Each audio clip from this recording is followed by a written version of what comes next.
ইলাহা জোরে লা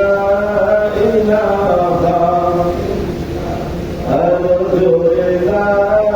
ইলাহা বাইজান প্রভু দূরে মদিনা আমরা কেমনে যাব জানি না সবাই প্রভু দূরে মদিনা আমরা কেমনে যাব জানি না তুমি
আজকের এই সময়ে সম্মানিত সুযোগ্য সভাপতি নর্দা বাহারের একটি বোন আলহাজ ডাক্তার হোসেন সাহেব আলিয়া আমার পূর্বে অত্যন্ত আলোচনা করেছেন বিশিষ্ট লেখক বিশিষ্ট ইসলামী চিন্তাবিদ ও গবেষক মুনাজির আহলে সুন্নাহ আল্লামা মাওলানা আলহাজ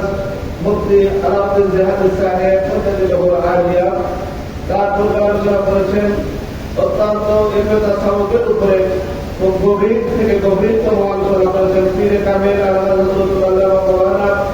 খাজা আলিকুর রহমান তাহিরি মুজাদ্দিদ আলী সহযোগী উলামায়ে হযরত বিশেষ করে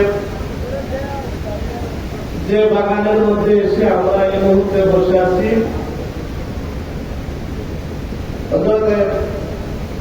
শাহসুল ইসলাম রাসূলুল্লাহ হুজুর রাহমাতুল্লাহ আলাইহি যেটা শেখার জন্য বক্তব্যান জন্য বলিদান সহ তারা আলেমা ও ওলামা সকলকে আমি অন্তরের স্তর থেকে সকলে একসাথে সমস্বরে আওয়াজ আল্লাহ পাকের দরবারে কালিমাতুল শুকর আদায় করি যে মহান আল্লাহ সুবহানাহু ওয়া তাআলা আপনাকে আমাকে ভালোবেসে তার একজন বন্ধুর কদমে মুহূর্তের জন্য কবুল করেছেন বলুন আলহামদুলিল্লাহ আরেকটা আওয়াজ দিয়ে বলে আলহামদুলিল্লাহ দুরূদ ও সালাম সরকার মদিনা নূরে মুজাসসাম কাফিল ওয়ালা মিসবাহুল জুলান জামিলুশ শিয়াব সমস্ত নবীদের নবী সমস্ত ঈমানদারের ঈমান সমস্ত মুমিনের ঈমান আপনার আমার সকলের নবী নবী মুহাম্মদ রাসূলুল্লাহ সাল্লাল্লাহু আলাইহি ওয়াসাল্লামের উপরে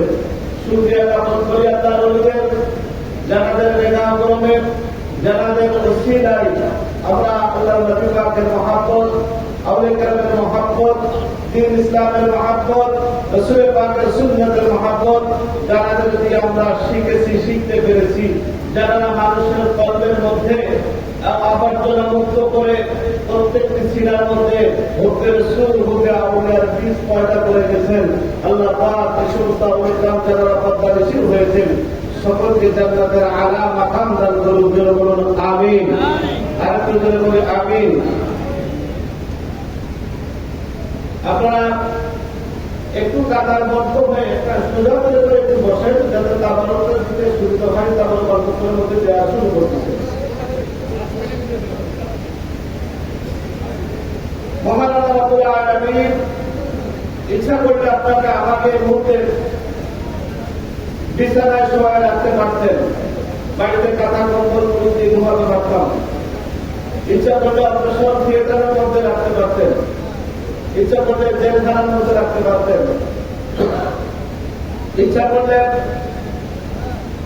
হাট বাজারের মধ্যে বিভিন্ন জায়গার মধ্যে রাখতে পারতেন। সমস্ত অবস্থার মধ্য থেকে প্রতিকূল পরিবেশের মধ্যে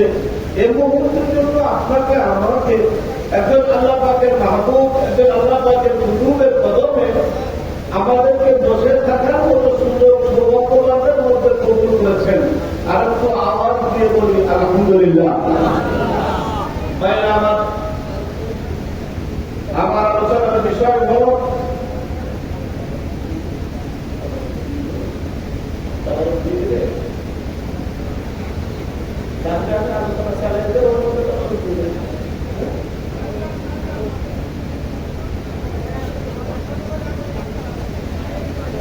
ইসলাম প্রচারে আউলিয়া কেরামগণের অবদান ও হযরত খানবাদ রাসূলুল্লাহ রাহমাতুল্লাহ আলাইহির অবদান আলহামদুলিল্লাহ অত্যন্ত চমৎকার একটা বিষয়। আলহামদুলিল্লাহ বলেন, আর একটু জোরে বলেন আলহামদুলিল্লাহ।